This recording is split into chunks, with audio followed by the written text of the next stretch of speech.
All right, so today we're going to be taking a deep dive into a pretty interesting sponsorship case study. Okay. Medea sponsorship of the AFF Suzuki Cup back in 2020. Interesting.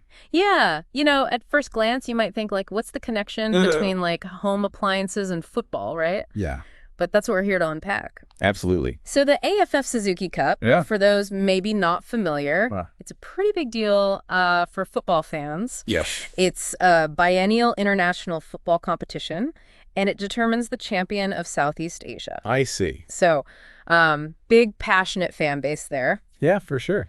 And we've got a whole stack of sources here, marketing reports, social media analysis, all that good stuff. Awesome. And our mission today is to really kind of figure out, how did Medea use this sponsorship to connect with fans and hopefully score big? Yeah. So what's really fascinating about this is that Medea actually had a very clear strategy going into this. Oh, really? Yeah, they had their global sponsorship strategy 2020 to 2023. And the goal was to strengthen their presence in kind of these emerging markets like Brazil and the APAC region. And so they saw the AFF Suzuki Cup as a prime opportunity to really tap into that huge and really passionate Southeast Asian football fan base. So it wasn't just like a random, sponsorship opportunity that they jumped on. Right, exactly. It was like part of a bigger strategy. Exactly. There was a strategic goal to increase brand awareness and hopefully gain some market share in the region. Makes sense. Especially a region that's ripe with potential. Yeah, absolutely. But there's a layer of complexity here. Okay. Because they were already a global partner with Manchester City, a huge name in international football. Right. So this time they were trying to target a more regional, a more culturally specific audience. I see. So that required a bit of a different approach. Makes sense. Yeah, you can't just copy and paste Exactly. a global campaign and expect it to work everywhere. Exactly. And so I think that's where things get really interesting. So how did they tailor it? Well, first we have to acknowledge the elephant in the room, the COVID-19 pandemic. Oh, right. Yeah, of course. The tournament was originally scheduled for November 2020. It faced multiple postponements. Wow. And a complete format overhaul. Oh, wow. So it eventually took place in December 2021. Okay. In a centralized location in Singapore. I see. So a huge curveball for Medea's plans. Yeah, you think they would have just pulled out. You would think. Been like, all right, this is too much. That's not worth it anymore. But they didn't. They didn't. They got creative. Which I think is pretty impressive. Yeah. And they kind of used their experience with the Manchester City #MidHome Challenge during those initial lockdowns to their advantage. Right. Yeah, because everyone was stuck at home. Exactly. Looking for things to do. Craving connection, craving that sense of normalcy. Right. And football provided that escape. For sure. So Medea really tapped into that sentiment. And instead of being discouraged by all these disruptions, they saw an opportunity to connect with the fans on a deeper level. They knew people were looking for joy, lighthearted fun amidst all this chaos. Right. And I think that's kind of where the genius of their strategy really lies. Okay, so let's get into some of these creative solutions. Yes. Because I think that's where things get really interesting. Absolutely. I remember seeing something about a TikTok challenge they did that seemed to go viral. Was that part of this adapted strategy? That was a huge part of it, the #MidHome Challenge. Okay. It was so brilliant because it was so simple, encouraging fans to showcase their football skills or lack thereof, using household items. It resonated perfectly with everyone being stuck at home. So they really took a potential setback and turned it into an opportunity to engage with fans in a fun and relatable way. Yeah. And it wasn't just about the entertainment factor, though. Okay. They cleverly used these official hashtags, which ensured that the campaign was reaching a wider audience. So it wasn't just a random TikTok trend. It was a carefully orchestrated campaign tied to this big sporting event. Exactly. Smart. Very smart. But they didn't stop there, right? Oh, no. They had other tricks up their sleeve. Okay. I'm intrigued. Tell me more. The #HomeOfTheBest campaign is a perfect example. Okay, fill me in. So what's brilliant about this campaign is how they linked product features to exciting moments during the tournament. Okay. So for example, they cleverly turned a washing machine into the cleanest tackler. Okay. Or a refrigerator into the freshest keeper. I get it. It's like instead of just slapping their logo on everything, right, they actually like wove their products into the narrative. Exactly. Yeah. It wasn't just about visibility. It was about creating these meaningful associations between the excitement of the game and the benefits of their products. Right. So it goes beyond just traditional sponsorship. Exactly. I'm starting to see a pattern here. They took a challenging situation. Turned it into, a series of creative wins. For sure. I am curious, though, about something you mentioned earlier about tailoring their approach for this very specific regional audience. Did they do anything specific beyond just the TikTok challenge and the #HomeOfTheBest campaign? Yes. So that's where their collaboration with what we call key opinion leaders or KOLs comes in. Okay. So basically influencers with strong followings in the region. And by partnering with these popular figures, they could really tap into these existing fan communities. I see. And really leverage their credibility. So they're using the power of social media. Absolutely. And that trust that fans place in these KOLs to really amplify their message. Yes. That's clever, but wouldn't that make it hard to maintain a consistent brand message globally? Yeah, that's a great question. How do they balance this local approach with their, their international strategy? So that's actually a really interesting aspect of their approach. Okay. So they used their global Instagram account as this kind of global showcase featuring content primarily in English. Okay. But then at the same time, they had these country-specific accounts that were boosting this content to local audiences. Oh, so they're running two parallel campaigns almost. One global, one hyper-localized. Exactly.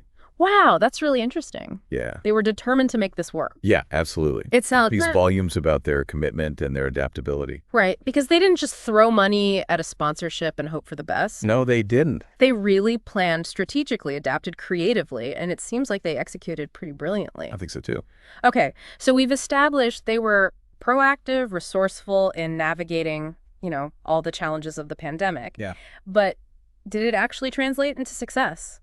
Did they actually achieve their goals of increasing brand awareness and market share? That's the million-dollar question. Right. And that's what we're going to delve into next. Okay, I'm hooked. Stay tuned, because this deep dive is about to get even more interesting. All right, let's do it. All right, so to really understand the impact of this sponsorship, we need to kind of shift our focus a little bit. Okay. From tactics to outcomes. I see. Did they actually manage to turn those clever campaigns and the social media buzz into something, more substantial? Yeah, that's the ultimate test, right? Exactly. Engagement metrics, those are fun to look at. Yeah. But at the end of the day, did people actually start to view media differently?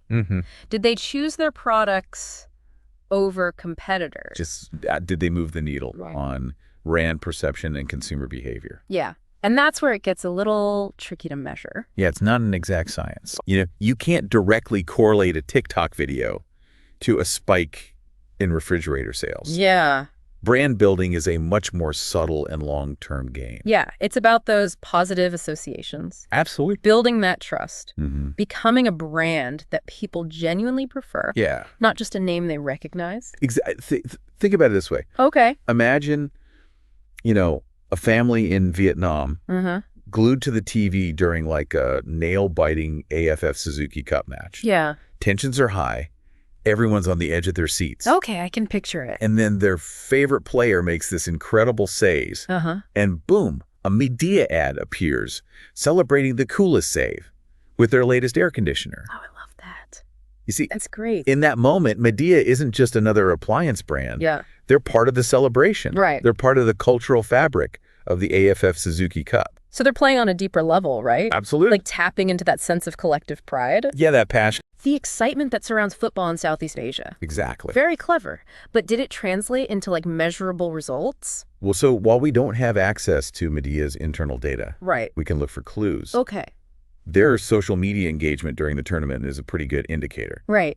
Did they see a significant jump in followers, likes, shares? Right. So if people are interacting with their content, sharing it with friends, it suggests that the campaign is resonating. Exactly. And then there's media coverage.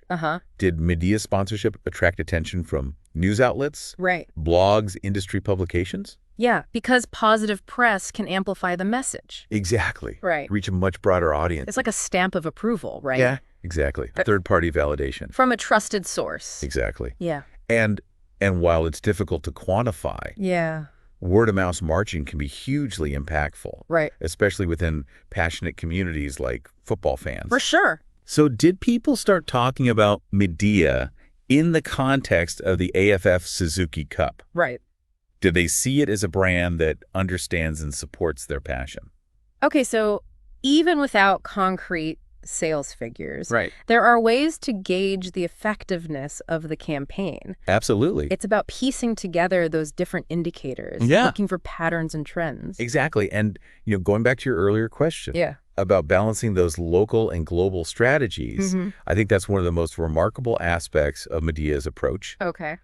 They managed to tailor their message for specific Southeast Asian markets while staying true to their overall global brand identity. Yeah, that's a tough balance to strike. It is. It's like speaking a universal language, but with different dialects for different regions. No, that's a good analogy. They understood that a one-size-fits-all approach just wouldn't work. Right. They needed to connect with fans on a cultural level. Yeah. Speak to their specific interests and values. So they were building multiple bridges simultaneously. It's exactly. Connecting with fans across different countries and cultures while still reinforcing that global brand image. Exactly. And that's a key takeaway here. Yeah. In today's interconnected world, brands need to find ways to be both globally consistent and locally relevant. It's a tough challenge. It is. All right, so we've covered their strategic thinking, their creative solutions, their adaptability in the face of, all the pandemic challenges, and their approach to balancing global and local marketing strategies. But I gotta ask, did they actually succeed? Yeah. Did they achieve their goals? Well, that's the million-dollar question, isn't it? Right. And while we can't give a definitive answer without access to, their internal data, of course, I think all the evidence points towards a successful campaign. So you're saying the clues are there? Yeah. The engagement, the media buzz, the anecdotal evidence of people talking about media in a positive light. Exactly. And remember, success in this context isn't just about immediate sales. Right. It's about building that long-term brand equity. Right. Creating those positive associations. That'll pay off over time. That will pay off over time. Exactly. It's like planting seeds. Oh, I like that. It takes time, patience, consistent effort. For those seeds to grow into something, substantial. Exactly. And I think Medea, through their strategic sponsorship of the AFF Suzuki Cup, planted those seeds very effectively. Okay. I'm convinced they put in the work. Yeah. But let's flip the script for a second. Okay. What if they hadn't been so proactive and adaptable? What if he just stuck to the original plan? Yeah. Ignored the challenges posed by the pandemic? Interesting thought experiment. Right. It's difficult to say for sure, but I suspect the outcome wouldn't have been nearly as positive. I imagine it would have felt forced. Out of touch with the reality that people were facing, instead of being seen as a brand that understands and supports their audience. Right. They might have come across as tone deaf and sensitive. Exactly. Their willingness to adapt, to embrace the challenges, to turn them into opportunities was crucial to their success. Okay, so adaptability is key. Yeah, it is. But I'm curious about the ethical implications of all this. Brands are increasingly leveraging social media and influencers to reach consumers, often blurring the lines between advertising and genuine content. Right. Are there any ethical considerations we should be mindful of? Absolutely. When we're analyzing campaigns like this? Transparency and authenticity are crucial. Right. Especially when you're working with influencers. Because consumers need to know when they're being marketed to. Exactly. Right. And they need to trust that the influencers they follow are being genuine in their recommendations. You're sure. It's about striking that balance between promoting a brand and respecting that trust that exists between influencers and their audience. So ethical considerations are definitely part of the equation. They are. Now, before we wrap up this segment, okay, I want to circle back to something you mentioned earlier about the long-term impact of brand building. Yeah. How do you think Medea's sponsorship of the AFF Suzuki Cup will shape their brand perception, in the years to come? That's a fascinating question. I think this campaign has the potential to leave a really lasting impression on consumers in Southeast Asia. So this isn't just a fleeting moment.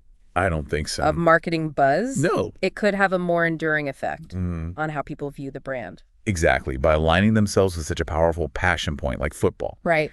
And by demonstrating their commitment to the region, even in the face of adversity. Midea has really positioned themselves as a brand that understands and cares about its customers. So it's more than just selling appliances. Right. It's about building relationships, creating that sense of shared identity. Exactly. And that's the beauty of a well-executed brand-building strategy. It creates this foundation of trust and goodwill that can really benefit a brand for years to come. All right. I'm ready for the final verdict. Okay. Do we think Midea scored a winning goal with this sponsorship? Let's hold that thought. Okay. And unpack it in our final segment. All right. I like the suspense. We've covered a lot of ground here. Yeah, we have. And I think it's time to kind of synthesize everything we've learned and really leave our listener with some key takeaways. Love it. So stay tuned. All right. Can't wait. Okay, so we're back for the final part of our deep dive into Midea's AFF Suzuki Cup sponsorship. Right. We've really gone through a lot, you know? Yeah. Analyzed their strategy, their creativity, even talked about the ethics of, influencer marketing. Yeah. But the big question remains, right. Did they achieve their goals? Did this sponsorship actually make a difference? It's tempting to want a yes or no answer. But like we said before, it's more nuanced than that. Right. Measuring the true impact of a brand-building campaign like this, it takes time. Yeah, it's not like, tracking website clicks after an ad campaign. Right, exactly. This is about long-term shifts in perception. Yeah, think of it this way. Okay. Midea wanted to plant these seeds of familiarity and trust and preference in the minds of Southeast Asian consumers. Okay. It's too early to say, whether those seeds has blossomed into full-blown brand loyalty. Right. But we can assess the quality of the soil, so to speak. Ooh, I like that analogy. Yeah. So what are those signs that the soil is fertile? Well, one key indicator is sustained social media engagement. Okay. So, did they manage to convert those initial likes and shares into a lasting online community? Yeah. Are people still talking about the brand, sharing their experiences, engaging with their content, even months after the tournament ended? Right, because a one-hit wonder wouldn't really be effective. No, not at all. They got to keep that conversation going. Exactly. Keep people engaged. Absolutely. And another thing to consider is brand recall. Okay. So if you were to ask someone in Southeast Asia today about Midea, would they connect the brand with the AFF Suzuki Cup? Right. So it's not just about remembering the brand name. Exactly. It's about associating it with something positive. Yeah, something memorable. At emotional connection. Precisely.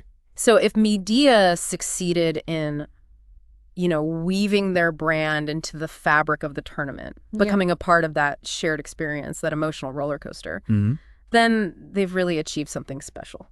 Yeah, they've gone beyond simply advertising their products. Right. They've become a part of the cultural conversation. Yeah. Part of something bigger than themselves. And that can have a ripple effect, right, on everything from purchasing decisions to word-of-mouth recommendations. Yeah.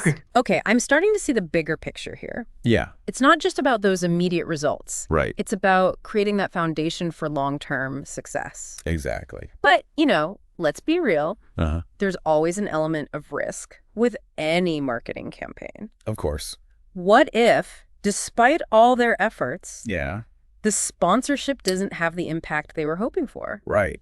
What if those seeds just don't grow? That's a valid point. Yeah. No campaign is foolproof. Right. But even if the results aren't immediately apparent, there are still valuable lessons to be learned. Okay. Midea's approach. Yeah. Their willingness to adapt, to be creative, to connect with consumers on an emotional level.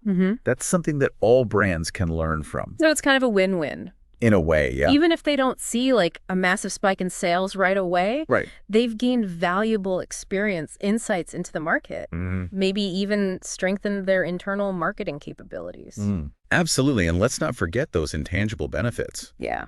By supporting a beloved sporting event like the AFF Suzuki Cup, Midea is really positioning themselves as a brand that cares about the community. Right. That shares the passions of its customers.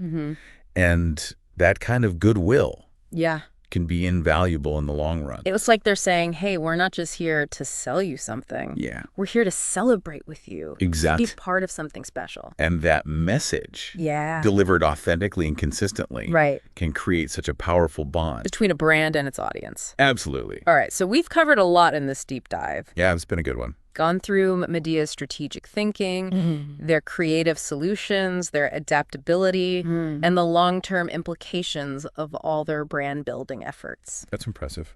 Any final thoughts before we wrap up? I think the key takeaway here is the power of a well-executed sponsorship strategy. Yeah.